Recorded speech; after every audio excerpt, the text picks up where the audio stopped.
Olá, tudo bem? Bom dia.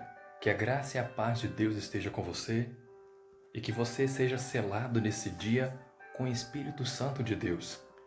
A Bíblia ela vem trazendo uma reflexão, falando sobre Arão e seus filhos. Lá na unção deles, quando foi erguido o santuário celestial, lá no deserto. Arão e seus filhos haviam acabado 7 dias de consagração para oficiarem como sacerdotes no santuário.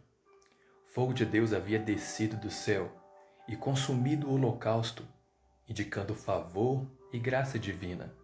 Deus havia ordenado que esse fogo sempre devesse ser mantido, ou seja, alimentado e usado pelos sacerdotes no ofício sagrado. Fogo na Bíblia, representação do Espírito Santo, bem como purificação ou juízo divino.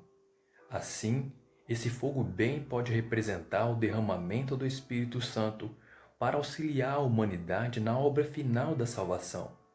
O Espírito nos convence do pecado, do juízo e da justiça, e as Escrituras nos dizem para não apagarmos o Espírito, tal como a ordem dada aos sacerdotes para não apagarem o fogo aceso por Deus. Contudo, Nadab e Abiú, um dos filhos de Arão, sacerdotes escolhidos, ignoraram a ordem divina. Ao invés de usarem do fogo divino, usaram fogo aceso por si próprios. Essa ação representa o ser humano, que ao invés de usar o fogo divino, ou seja, servir a Deus através do Espírito Santo, busca agir com fogo próprio, servir a Deus sem ter comunhão diária. Age não guiado pelo Espírito, mas pelo que acha ser melhor. Outros sim, as Escrituras também nos orientam a não apagarmos o Espírito. Como sacerdotes escolhidos por Deus, nos cabe mantermos continuamente o fogo do Espírito aceso entre nós. Consagração pessoal, dedicado ao estudo da palavra, oração contínua, frequência regular ao templo e testemunho.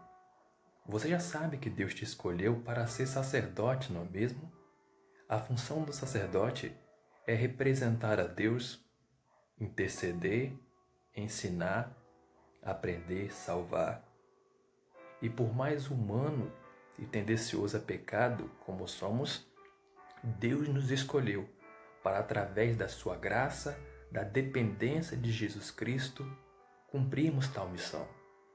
Sabedor disso, Satanás está procurando induzir os sacerdotes escolhidos por Deus para estes últimos tempos que antecedem a volta de Jesus a repetirem o mesmo erro fatal dos filhos de Arão, a ousarem viver uma vida sem comunhão e vazios do Espírito Santo, apresentarem a Deus um tipo de fogo estranho, a serem praticantes de ações aparentemente religiosas, mas vazios do Espírito Santo. Uma vida religiosa sem comunhão individual representa a salvação pelas próprias obras e não pela graça. Na profecia bíblica, é mostrado crentes recebendo a Jesus em seu retorno, alegando ativo esforço em sua obra, porém recebendo uma terrível condenação. Afastai-vos de mim, porque não vos conheço. Afastai-vos de mim, os que praticais a iniquidade. No triste episódio citado inicialmente, vemos que o mesmo fogo, símbolo de misericórdia e favor divino, também exerce juízo de condenação quando menosprezado.